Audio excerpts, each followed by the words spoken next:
Bonjour à toutes et à tous, soyez les bienvenus. Nos pensées aujourd'hui sont toutes pour le peuple ukrainien. Penser une civilisation par les biais des catégories qui lui sont propres, c'est comme écouter une émission à la radio avec beaucoup d'interférences.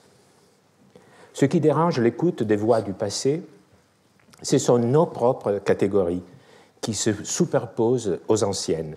Cela est vrai déjà pour le droit romain, un système de pensée devant être compris dans le cadre de la société antique qu'il a engendré, mais qui court toujours le risque d'être relu à la aune du droit contemporain.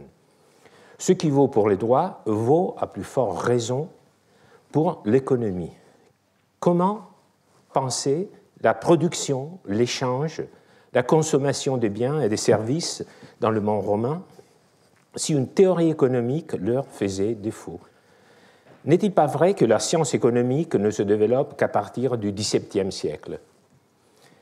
Comment donner du sens à des faits du point de vue des anciens s'ils n'en avaient pas un? Faire le tri entre ce qui appartient au passé, ce qui relève des cadres mentaux modernes, est épuisant. Un objectif insaisissable, au même degré que si quelqu'un voulait s'auto-analyser. Ce sera ni plus ni moins que qui voudrait empoigner de l'eau, disait Montaigne. Mais nous n'y renonçons pas. Faire de l'histoire est un exercice constant d'inadéquation à son objet.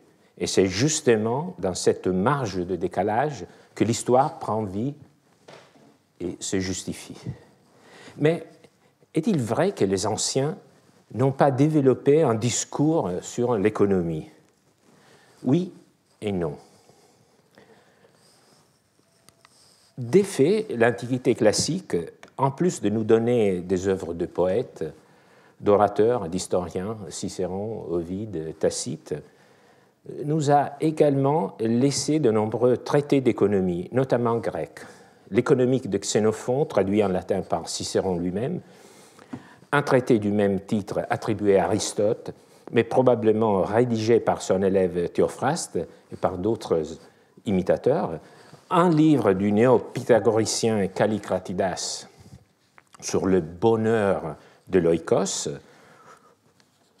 un de l'épicurien Philodème de Gadara, dont la bibliothèque a été à la fois ensevelie et protégée par l'éruption du Vésuve qui a couvert Herculaneum, un autre ouvrage encore de Dion de Prusse, relaté en partie par Stobé, pour ne citer que les principaux écrits, auxquels il faut ajouter de nombreux passages pertinents inclus dans des traités plus vastes, comme par exemple chez Platon, notamment dans les Lois ou dans les livres politiques d'Aristote. Mais la lecture de ces œuvres provoque un sentiment d'étrangeté. Dans les écrits économiques de l'Antiquité, il y a très peu de passages dans lesquels on peut trouver des anticipations de la science économique moderne. Très peu, mais il y en a. Nous y reviendrons. Pour le reste, un observateur superficiel pourrait classer leur contenu comme des moralisations génériques, quelque peu creuses, sur la richesse et les relations familiales. Mais c'est justement cela, l'intérêt de l'histoire, l'avantage de son adéquation, de ne pas trouver lors de nos explorations ce que nous connaissons déjà, mais un point de vue un peu décalé qui nous apprend quelque chose d'inattendu. En réalité, il s'agit d'une pensée originale et surtout très utile pour replacer le discours juridique romain dans son milieu d'origine. Pour s'en rendre compte, il faut d'abord établir de quoi ces anciens savants, dont les noms sont évoqués ici, voulaient vraiment traiter. En d'autres termes, essayons de définir le champ théorique de l'économie antique. L'oikonomike. Arrêtons-nous sur le terme. Oikonomia vient de oikos, maison, et de nemein, répartir, bien gérer. Ce mot se rencontre dans divers contextes, un peu comme notre terme d'économie, qui se prête à de nombreuses métaphores. Ne parle-t-on pas, par exemple, d'économie du discours pour définir son ordre? Par rapport à ce sens large du terme oikonomia, tous ces écrits que je viens d'évoquer l'utilisent en un sens plus précis et restreint, parlant d'oikonomike, un adjectif qui sous-entend le substantif techne ou épistéme, donc art, savoir, technique. Et donc, justement parce qu'il y a un substantif sous-entendu qui fait référence à un savoir, il ne s'agit pas, l'oikonomike, d'une description des faits économiques, donc nous n'allons pas parler des faits économiques, mais nous allons parler d'une réflexion sur l'économie. C'est un point crucial. Mais quel type de pensée, de quel type de pensée s'agit-il? L'oikonomike était considéré dans l'Antiquité, à partir de Xénophon et d'Aristote, donc à partir du IVe siècle avant Jésus-Christ, comme faisant partie des disciplines philosophiques, en particulier de l'éthique. Pour en savoir plus, profitons d'un texte, d'une définition de Cicéron, qui est à la fois l'héritier et l'interprète de cette pensée grecque dans le cadre latin. Il nous dit quant au patrimoine familial, il faut le chercher par des moyens éloignés de toute bassesse, le conserver par sa vigilance et sa parcimonie, l'augmenter par les mêmes moyens. L'art économique est donc l'art de gérer sagement une maison de la part du maître. L'adverbe sagement est crucial. L'administration du patrimoine est indissociable de son but, l'agir vertueux, le bien vivre. Donc on pourrait traduire oikonomike, l'économique, par le bon usage de la richesse. À l'aide de cette définition, essayons de mieux appréhender les enjeux de ces savoirs et d'en mesurer les points de contact et d'écart par rapport à la théorie économique moderne. Le patrimoine familial, la maison, c'est le périmètre de l'économique antique. Et donc, je vous propose de l'appeler l'économique. Donc, c'est un nom un peu étrange, mais ça maintient notre oreille éveillée à la différence. Un premier point de décalage par rapport à notre propre conception est donc que cet art ne s'occupe pas ou très sporadiquement de la gestion des recettes et des dépenses de la cité, nous dirions de l'État. L'exemple le plus important dans cette perspective publique, c'est un ouvrage de Xénophon, Les Revenus. Alors, face à cette limitation, devons-nous réagir avec frustration, avec un haussement d'épaules, comme si la notion d'économie domestique appartenait en réalité trop modeste et presque misérable pour nous intéresser? Non, car elle mobilise des catégories. Elle mobilise des catégories très puissantes en dépit des valeurs parfois modestes en jeu. Notamment, le patrimoine familial est pensé par les anciens comme une communauté. Donc comme un tout organique, presque une entreprise, si j'ose dire. La communauté familiale est composée à la fois des personnes et des choses, sous le contrôle d'un maître. Quand on parle de choses, la maison, les denrées, les outils de travail, y compris les animaux, cela ne nous pose pas de questions. Parler des personnes en tant qu'éléments d'un patrimoine, en revanche, peut nous surprendre au XXIe siècle.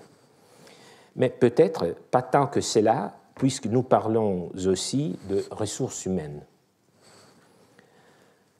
L'économie antique est donc en grand partie, l'art d'organiser le travail d'autrui, ou, si l'on préfère, l'art de commander, l'art d'exercer le pouvoir avec pour horizon son foyer. Notamment, les préceptes sur les traitements que les maîtres doivent réserver aux esclaves, nous en voyons ici quelques-uns en action, sont développés dans ce type de traité. Ces préceptes sont d'ailleurs d'une remarquable modération qui ne répond pas tant, il faut l'admettre, à des préoccupations humanitaires, mais qui est plutôt fonctionnelle à la productivité, à la sérénité des relations au sein du foyer. Surtout, l'économie quantique est un lieu important pour l'élaboration des relations entre époux. Ce n'est pas un hasard si, lorsque Étienne de la Boétie, en 1571, traduit l'économique de Xénophon, donc vous avez vu, Cicéron l'a traduit en latin et la Boétie l'a traduit en français, donc c'est un fil ininterrompu de présence de cette pensée dans notre propre pensée. Et donc c'est là un des axes que nous allons suivre. Donc, quand il a traduit l'économique de Xénophon, il l'accompagne de la traduction des préceptes de mariage. Parce que la façon dont les époux se comportent l'un envers l'autre fait tout à fait partie de l'économique. Alors, je n'insisterai pas sur cet aspect, mais ce sont certainement des pages dans lesquelles, malgré la claire distinction des rôles, émerge le sens du partage, de la communion de vie entre époux et l'importance des femmes dans la gestion du patrimoine familial. Du fait que la pensée antique se focalise sur le patrimoine familial, découle un deuxième point de discordance par rapport à la théorie économique moderne. La théorie moderne analyse et systématise certaines conduites collectives régulières relatives à la production la plus efficace et les échanges les plus avantageux, afin d'indiquer les meilleurs moyens d'aboutir à la prospérité dans un cadre social déterminé. Vous savez de quoi je parle ? Il s'agit d'une science qui se base sur des faits généraux et sur une imposante modélisation mathématique et qui est considérée comme une science expérimentale. Elle s'articule à macroéconomie et microéconomie. La macroéconomie s'intéresse à des agrégats sur grande échelle, épargne, investissement, consommation, croissance, tandis que la microéconomie s'intéresse plutôt au comportement des agents, l'individu, les ménages, l'entreprise. Et surtout, elle s'intéresse aux interactions entre les agents. Et dans ce cadre, donc, une différence fondamentale est que l'économie quantique s'intéresse au comportement de chaque individu dans la gestion de son patrimoine.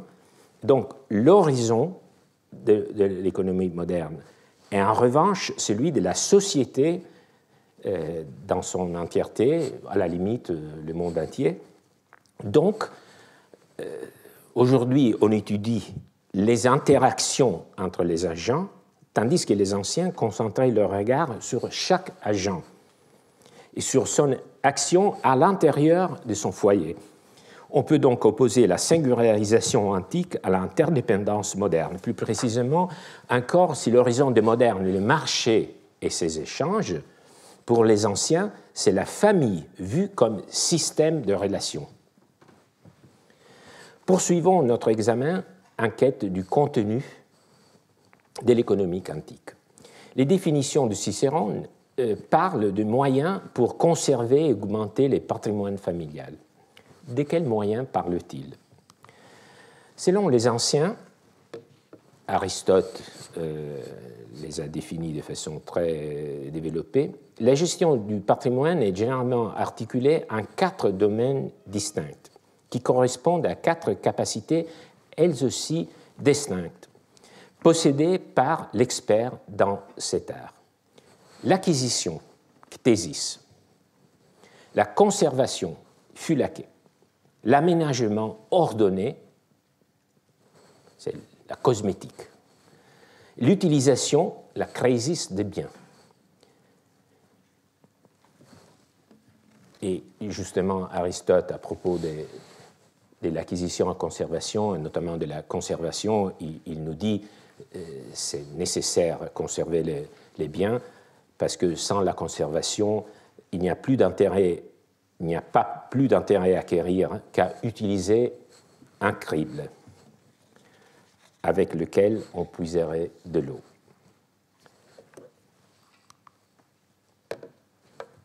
Donc, acquisition, conservation, rangement, utilisation. Chacune de ces étapes donne lieu à un ensemble d'instructions.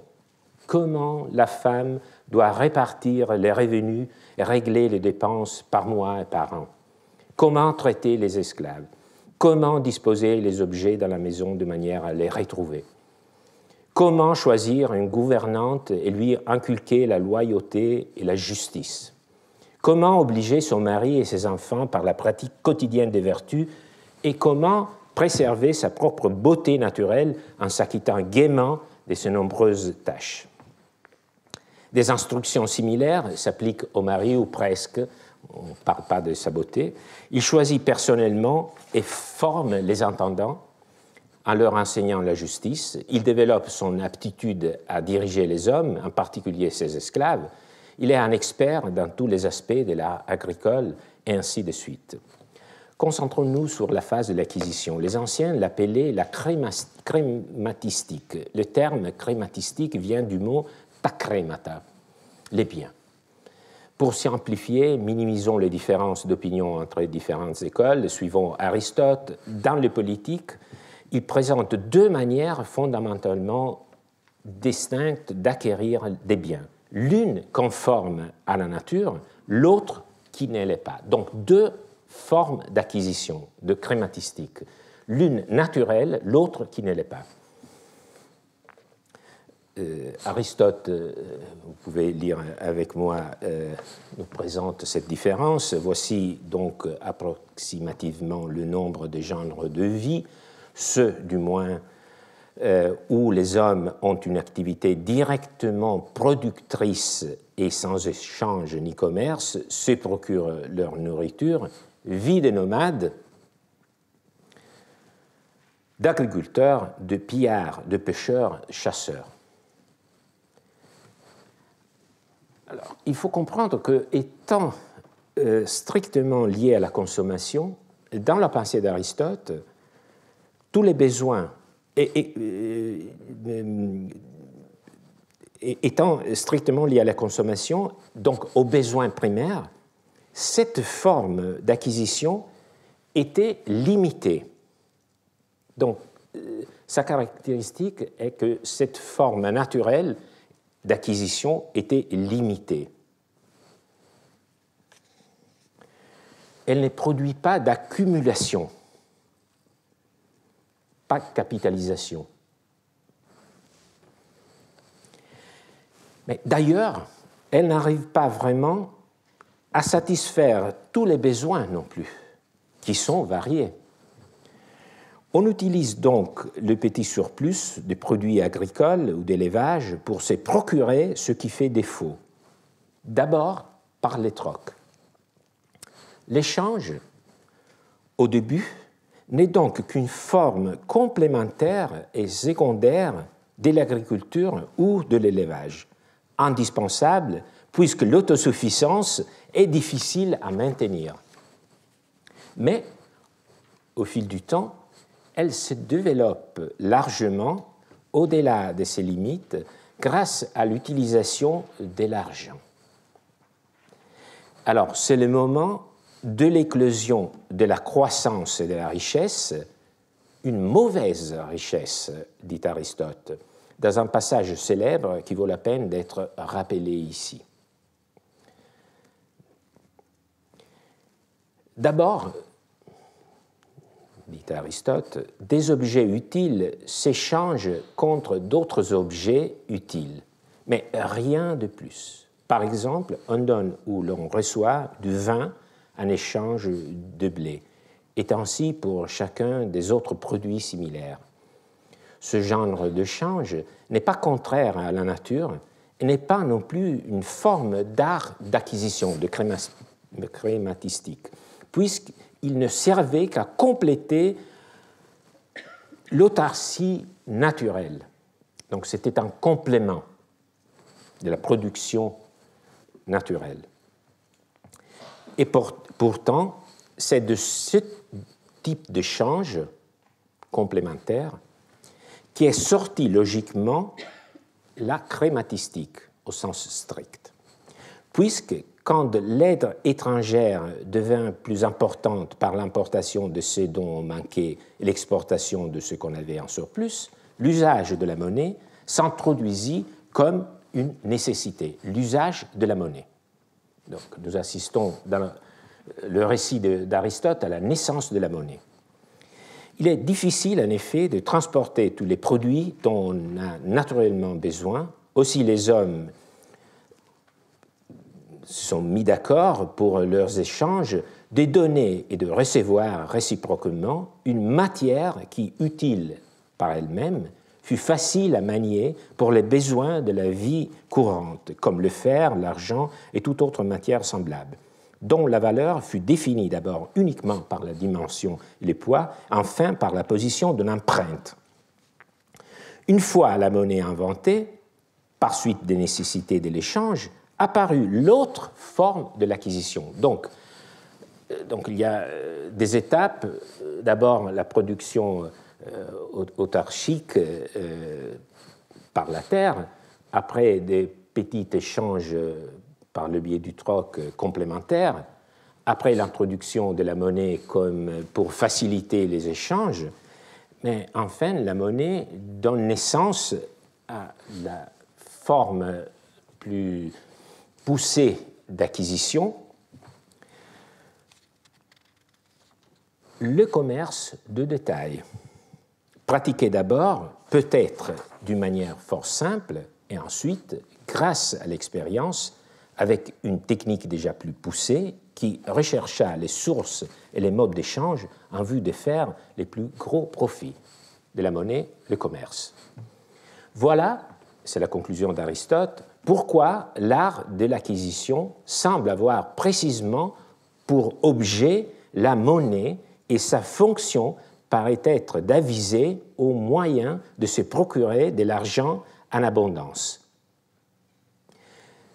Cette abondance d'argent est le but de l'art d'acquisition et du commerce de détail. Donc, vous voyez, il y a pas seulement une sorte de généalogie de l'économie et du commerce en particulier, mais il y a aussi l'explication de la raison pour laquelle le commerce a comme but non pas la satisfaction de ses besoins primaires, mais a comme but l'accumulation de l'argent. C'est donc un passage crucial qui a attiré l'attention universelle et Karl Marx l'a commenté avec non moins d'enthousiasme que les juristes romains. Selon Aristote, le troc entre deux communautés crée la nécessité d'assigner à une marchandise spécifique la fonction de la monnaie. Et ensuite, ça conduit au commerce. Mais Aristote va plus loin parce qu'il nous explique aussi quelles sont les activités, disons l'articulation de ce type d'accumulation. Quant à la richesse que produit l'échange, la branche la plus importante en est le commerce, qui se partage en trois parties. Commerce par eau, commerce par terre et vente en boutique. Elles diffèrent entre elles en ce que les unes procurent plus de sécurité, les autres plus de bénéfices. Vient en second lieu le prêt à intérêt, enfin le salaire de travail qui peut s'appliquer à des professionnels de l'artisanat ou bien à des travaux purement corporels des manœuvres. Je pense que c'est intéressant ce type d'anatomie. Nous sommes en face à une réflexion qui à la fois nous paraît un peu étonnante, quelque part simpliste, mais en même temps on se rend compte de sa puissance et des archétypes qu'elle décèle, et elle nous permet de nous analyser nous-mêmes et certains cadres mentaux que nous avons, dont nous sommes les héritiers. Les activités, donc, sont classées par Aristote sur la base de deux critères. Celles qui sont honorables, parce que liées à la terre. Vous voyez que c'est la terre toujours le point de départ. et celles qui le sont moins parce que liées à l'argent. Donc terre, argent. Les points essentiels est que selon Aristote, les types d'acquisition liés à l'argent dépassent les limites intrinsèques de l'économie de subsistance, celles liées à la terre et à ses fruits, et qu'elle ouvre les portes à l'accumulation sans limite, la croissance ruineuse. Et nous retrouvons cette classification avec peu de différence à Rome. Mais ici, dans les traités sur les devoirs de Cicéron, nous avons une sorte vraiment radiographie des activités économiques romaines, mais avec un classement, encore une fois, moral. Est-ce qu'on peut classer le travail et les activités économiques moralement? Alors, vous voyez quelle est la différence entre notre pensée propre de calcul et la pensée antique. Nous sommes assez renseignés, dit Cicéron, sur les occupations et les façons de s'enrichir qu'on peut considérer comme libérales et celles qui sont avilissantes. On condamne en premier lieu celles qui exposent à se rendre odieux à ses semblables, comme c'est le cas pour les percepteurs d'impôts et les usuriers. Ne sont pas libéraux et ont quelque chose de dégradant les métiers dans lesquels on s'est fait payer non son talent, mais sa peine, parce qu'alors le salaire est la consécration d'une servitude. Ce sont des phrases parfois glaçantes et agaçantes. Doivent être également réputés vils les trafics des détaillants qui achètent pour revendre aussitôt. Ils ne peuvent donner de profit sans beaucoup de tromperie et rien n'est plus bas que la fausseté. Tous les artisans exercent aussi un métier sans dignité. Il ne peut y avoir dans un atelier rien qui convienne à un homme né libre. Très peu estimables sont les professions qui servent nos plaisirs, comme celles des engraisseurs de poissons, des bouchers, cuisiniers, charcutiers, pêcheurs, ainsi qu'il est dit dans un vers de Terence. On peut leur adjoindre les parfumeurs, les danseurs, les mimes. Les arts dont l'exercice exige plus de savoir et dont l'utilité est grande, tels que la médecine, l'architecture, l'enseignement, n'ont rien que d'honorable pour ceux dont le rang social s'en accommode. Quant au commerce, il faut distinguer. Le petit commerce doit être réputé avilissant, il l'a déjà dit. Le grand commerce qui opère sur des masses de marchandises qu'il importe de tous les pays, distribue sans tromperie à un grand nombre de personnes, n'a rien de très blâmable.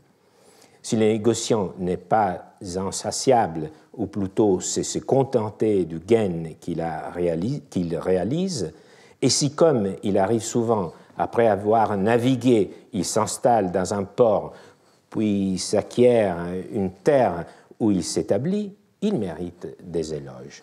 De toutes les façons, de s'enrichir, nul ne vaut mieux que l'agriculture, nul n'est l'égal en fécondité, en douceur, en dignité, ne convient mieux à un homme libre.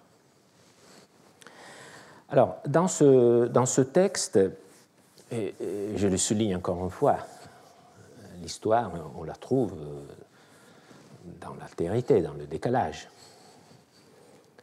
Dans ce texte, l'idéologie aristocratique de la supériorité éthique, de la richesse tirée de la culture de la terre, est transparent ici. On peut aisément voir que ces classements opèrent sur des critères moraux ou des émotions, j'ose dire.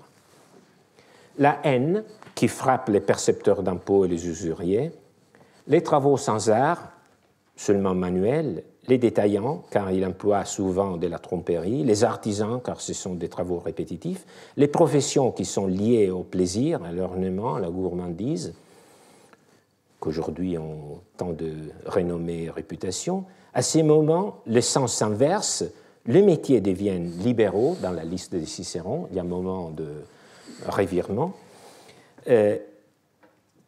et ils deviennent acceptables pour un homme avec une position sociale reconnue. Les arts, dont l'exercice exige plus de savoir et dont l'utilité est grande, le commerce, s'il est en grande quantité, enfin la terre. Alors, réfléchissons. Pourquoi, selon vous, l'agriculture serait-elle plus éthique, plus juste? Je pense que la raison en est que la terre récompense le travail. En effet, pour une graine sémée, elle produit un épi de blé. Pas toujours, mais souvent. Mais pourquoi, alors, le grand commerce serait-il plus moral que le petit commerce?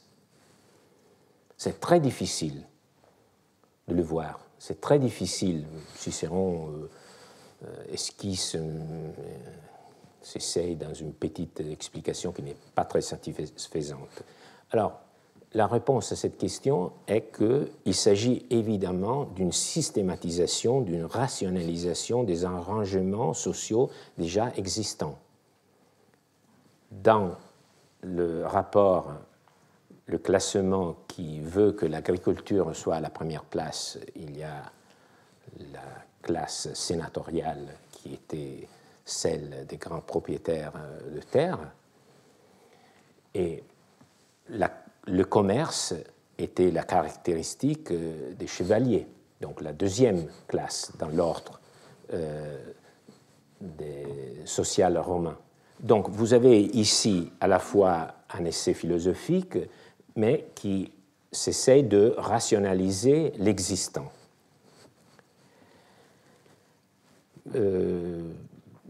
Presque toutes les écoles philosophiques étaient équivalentes sur ces points.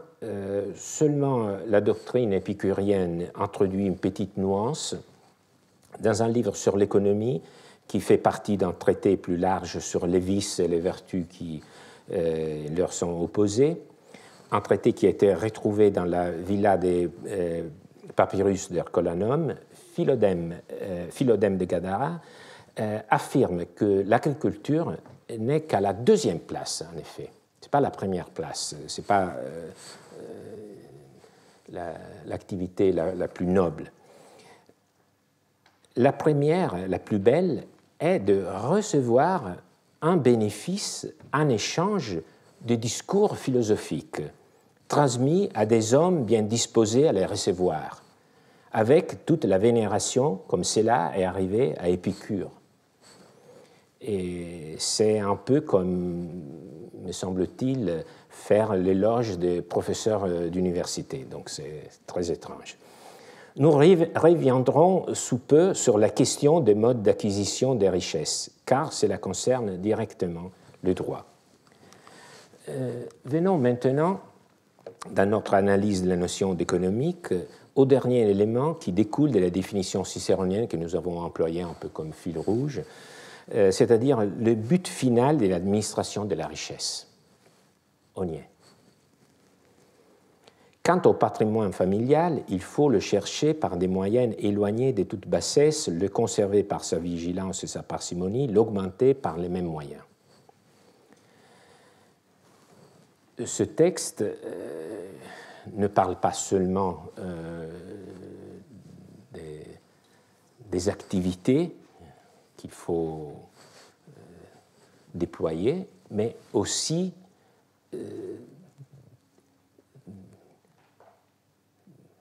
de la façon dont il faut les déployer. La visée première de l'art économique n'était pas tant l'enrichissement que le bien agir. Le savoir-faire économique n'est pas simplement efficace pour assouvir ses besoins, mais cohérent avec la recherche du bien. N'oublions pas que l'économique est un discours à plein titre philosophique. Savoir pratique, l'économique est aussi un savoir indexé à des valeurs morales, à des vertus. Et ces vertus doivent informer toutes les phases de l'administration. Et c'est Aristote qui a toujours le mot juste, certains gens voient dans la simple accumulation des biens l'objet de l'économie et persistent à penser qu'on doit conserver intact ou augmenter indéfiniment sa richesse en espèces. La cause de cette disposition est la préoccupation de vivre, et non pas de vivre bien.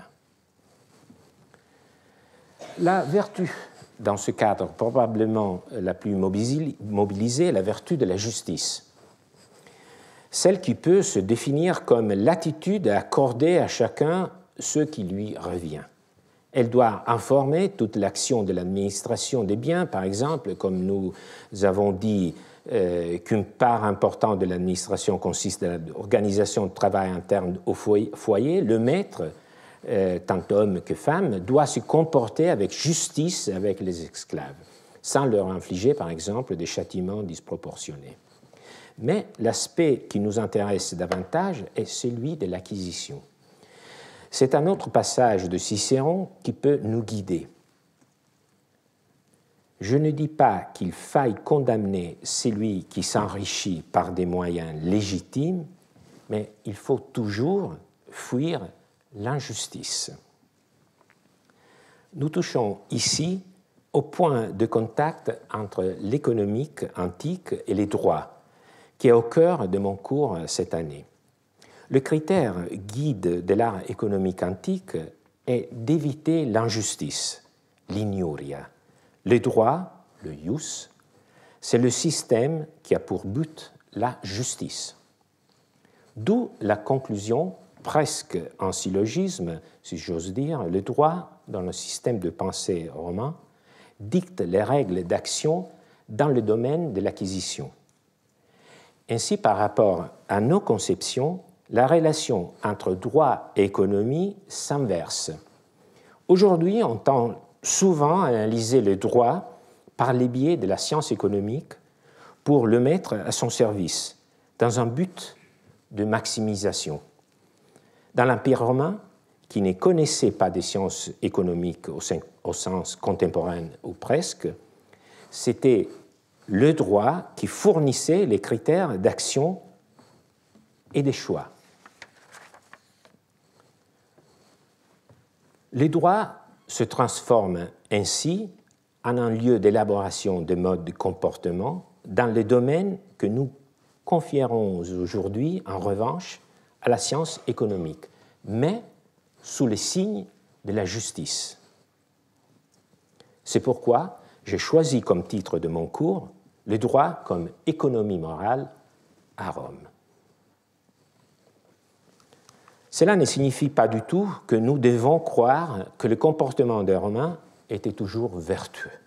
Ce n'est pas l'idéalisation de l'Antiquité que je vous propose ici. Il y a au moins 3 dimensions qui permettent de rendre le discours plus nuancé et réel. Les préceptes de la philosophie n'étaient pas suivis par tout le monde, pas plus que les normes juridiques.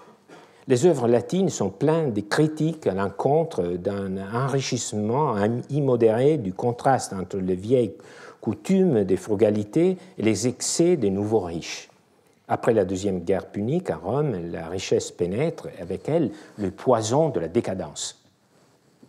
De Cicéron à Salluste, de Tite-Live à Tacite, il n'est aucun auteur qui n'ait porté ce type de jugement. Mais comme toujours, la poésie sait trouver les mots qui saisissent aussi la racine psychologique des comportements. Enfin, dit Lucrèce, l'amour de l'argent et les désirs aveugles des honneurs qui poussent les misérables hommes à enfreindre les limites du droit et parfois à se faire complice ou auteur d'un crime, les efforts faits nuit et jour avec un labeur sans égal pour atteindre la plus haute richesse, ces plaies de la vie sont nourries pour une très grande part par la peur de la mort. En effet, surtout pour un épicurien comme Lucrèce, vivre dans le mépris infamant et l'âpre pauvreté semble être incompatible avec des jours doux et posés. Ces mots paraissent mettre les hommes de cette terre aux portes même de la mort. Entre parenthèses, on a souvent parlé de le rapport entre capitalisme et pulsion de mort. Donc, j'emprunte cette formule à un livre de Gilles Dostaler et Bernard Marie, Capitalisme, pulsion de mort, qui est une idée élaborée à la fois par Freud et par Maynard Keynes. J'en retrouve l'archétype ici, dans ces mots de Lucrèce.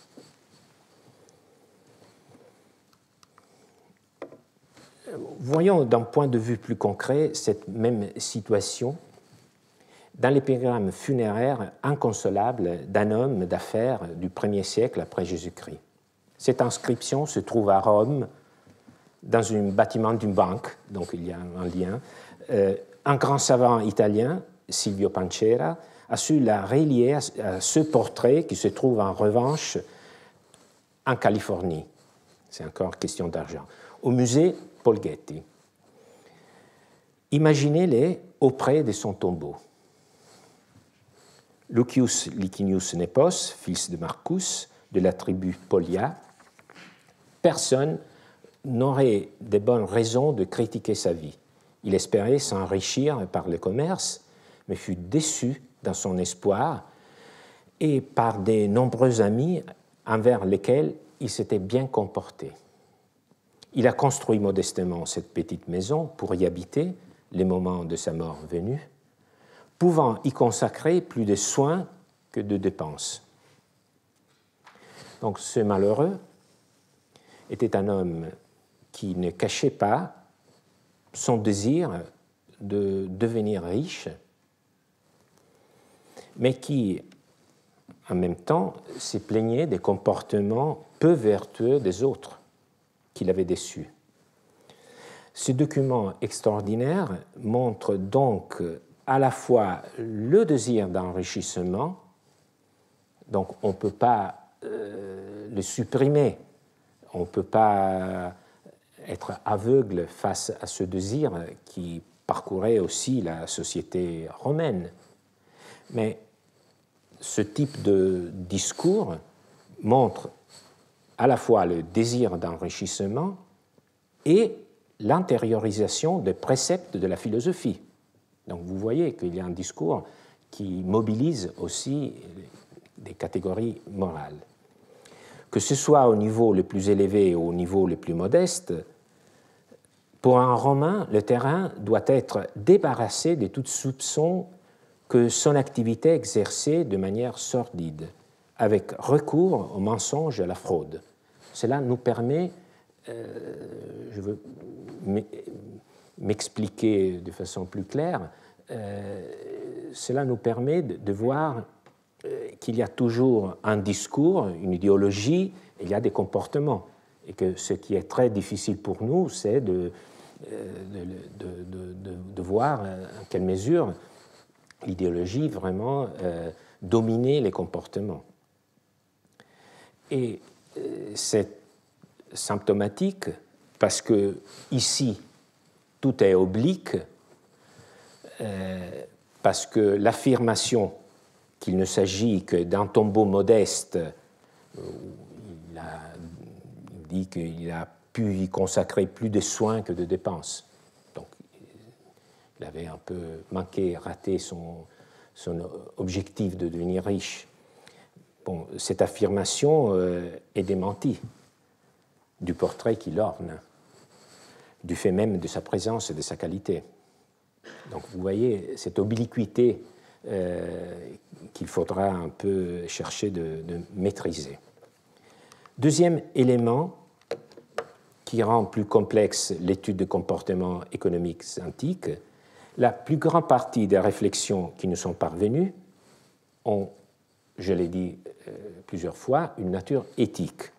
Mais il existe aussi des traces d'une réflexion plus technique, plus proche du type de raisonnement que nous trouvons dans la théorie économique moderne, comme la fixation du prix en rapport avec l'offre et la demande, l'équilibre budgétaire, le rapport entre le niveau des prix et la quantité d'argent circulant.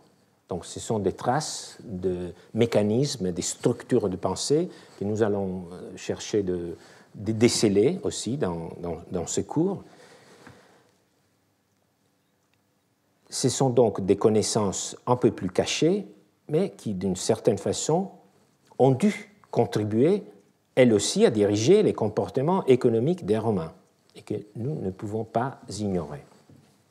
Enfin, troisième élément, si nous revenons au droit, même s'il s'inspirait de la justice, et donc qu'il était en quelque sorte homogène avec les catégories et les critères de l'éthique, il n'est pas dit qu'il les intégrait entièrement. Un exemple suffira. Il s'agit d'un célèbre passage de Cicéron où il aborde du point de vue de la relation entre le droit et la nature la question de l'information préalable dans les pratiques commerciales. Un vir bonus, un homme de bien, a chargé sur un bateau en partance d'Alexandrie pour Rhodes une énorme quantité de blé. Une énorme quantité de blé. Une famine sévit à Rhodes, ce qui lui donne l'occasion de faire un bon profit. Cependant, il sait que d'autres navires, immédiatement après les siens, atteindront l'île. Vous comprenez quel est le dilemme? L'homme de bien est-il obligé de révéler aux Rhodiens l'arrivée imminente des autres convois ou pourra-t-il se taire afin d'obtenir un prix plus élevé? Cicéron rapporte les deux réponses qu'on donnait, opposées à cette question, par deux philosophes stoïciens. Antipater est d'avis que l'homme de bien doit tout révéler. Diogène de Babylone considère au contraire que le vendeur, tout en étant obligé de révéler les défauts de la marchandise, n'est pas tenu de fournir d'autres informations. Bon, j'ai trouvé le blé, je l'ai transporté jusqu'ici, je n'ai pas fait du mal à personne. Et c'est aussi, celle-ci, la réponse du droit romain. Il n'a pas l'obligation de révéler. Vous y êtes tenu, répond en revanche l'autre philosophe, Antipater. Souvenez-vous donc que la nature a établi entre tous les hommes une étroite société. Donc une étroite société, on ne peut pas nuire à autrui.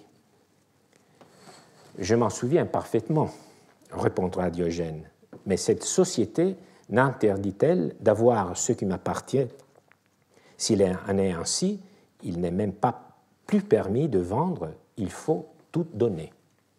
Donc, si la propriété n'est pas admise, si on suit jusqu'à la fin ce principe, on ne peut pas avoir de bien pour nous, mais il faut tout donner.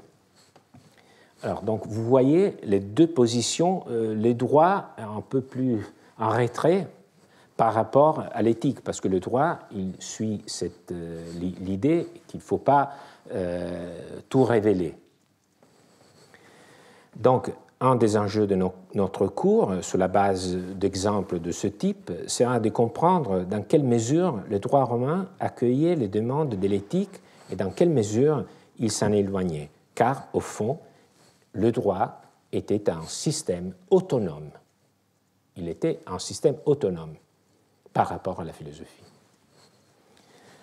Pour conclure, cette année, nous replacerons le droit romain dans le contexte de plusieurs champs de la culture antique, celui de la philosophie, celui des connaissances techniques sur les faits économiques, celui des comportements réels.